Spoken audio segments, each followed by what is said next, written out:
नमस्कार. मी सौ क्रांती तानाजी पाटील. आपणा सर्वांचं माझ्या यूट्यूब चॅनेलमध्ये सहर्ष स्वागत करते आणि सर्वांना मनापासून नमस्कारही करते. आज बऱ्याच दिवसानंतर मी तुमच्यापुढं हजर झालेले आहे.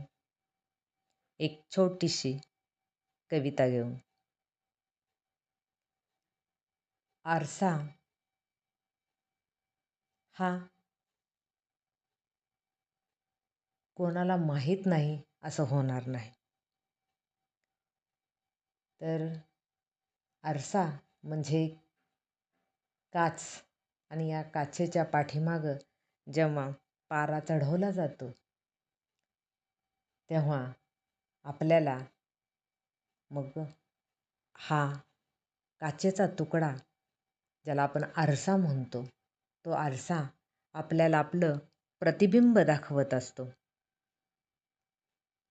असा हा आरसा आपण विविध आकारात पाहत असतो. कधी तो गोल असतो, कधी चौकोनी असतो, कधी लंबगोल असतो.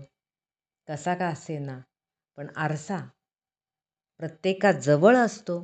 प्रत्येकाला तो हवाहवासा असतो आणि प्रत्येकालाच तो खूप खूप आवडतो.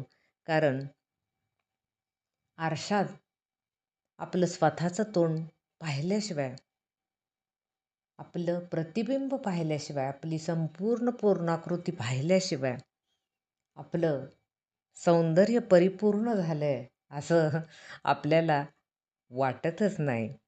असा हा आरसा अगदी लहानांपासून मोठ्यांपर्यंत सगळ्यांच्या आवडीचा आणि परिचित असा हा आरसा आणि या आरशातलं दिसणारं प्रतिबिंब यावरचीच आधारित आजची माझी कविता आहे.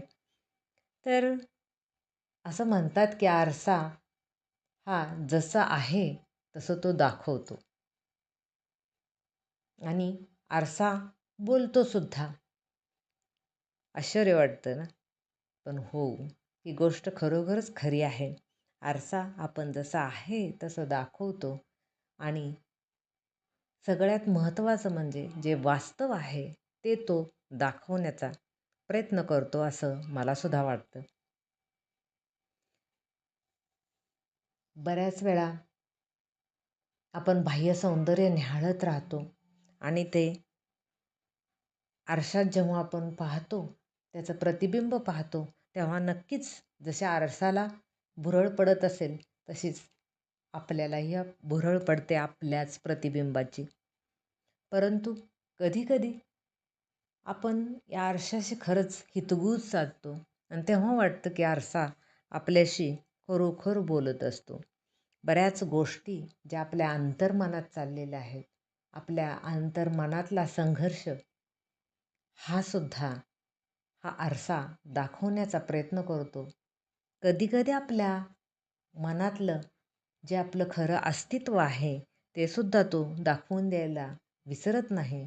फक्त आपण त्याला निहाळत राहिलं पाहिजे, त्याच्याची हितगुज साधण्याचा प्रयत्न केला पाहिजे. कारण बघा, आपण रोज आरशासमोर उभे राहतो. स्वतःला नीटनेटके करतो आणि पुढे निघून जातो. पण कधीतरी असं होतं का, की तुम्ही आरशात बघताय आणि तिथे दिसणारा चेहरा तुम्हाला काहीतरी सांगू पाहतोय? नक्कीच जर तुम्ही शांतपणे कधी उभा राहिलात, तर तो चेहरा आपल्याला काहीतरी सांगू पाहतोय असं वाटतं. आणि तो चेहरा म्हणजे या आरशानं आपलं दाखवलेलं प्रतिबिंब असतं. कधी तो आरसा आपल्याला आपल्या भूतकाळाची आठवण करून देतो, तर कधी भविष्यातल्या स्वप्नांचे स्वप्न दाखवतो. आणि बऱ्याचदा जगासमोर आपण जे मुखवटे घालतो, म्हणजे उगीचच हसायचं, उगीचच बोलायचं, हे जे मुखवटे आपण जगासमोर घालतो, ते आरशासमोर गळून पडतात. कारण आरसा फक्त आपलं रूप दाखवत नाही, तर तो आपल्या अस्तित्वाचा, आपल्या संघर्षाचा आणि आपल्या प्रवासाचा सुद्धा तो साक्षीदार असतो. माझ्या मनाच्या कोपऱ्यातून उमटलेले माझ्याच कवितेतले हे काही शब्द जे कदाचित तुमच्याही मनाचे प्रतिबिंब असतील आणि म्हणूनच मी याच आशयाची माझी कविता आज तुमच्यासमोर सादर करणार आहे. माझ्या कवितेचं नाव आहे आरशातलं प्रतिबिंब.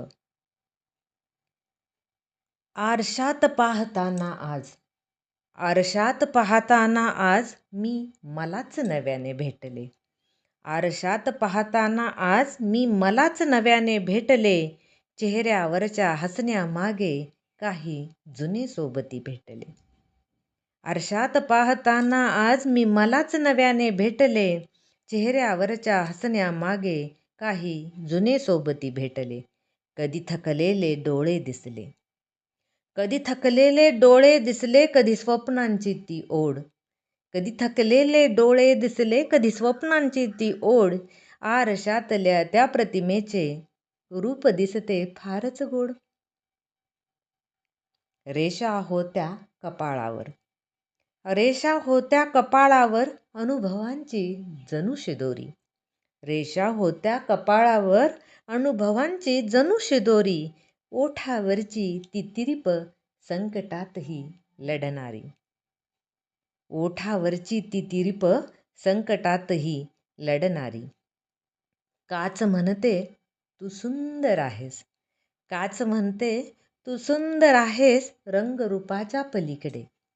काच म्हणते तू सुंदर आहेस रंगरूपाच्या पलीकडे. खरे सौंदर्य तर बगदडले तुझ्या मनाच्या कप्प्यांकडे. काच म्हणते तू सुंदर आहेस रंगरूपाच्या पलीकडे. खरे सौंदर्य तर बगदडले तुझ्या मनाच्या कप्प्यांकडे. स्वतःवर प्रेम करायला आरशानेच आज शिकवले. स्वतःवर प्रेम करायला आरशानेच आज शिकवले. मी कोण आहे, काय आहे हे मला पुन्हा आज उमजले.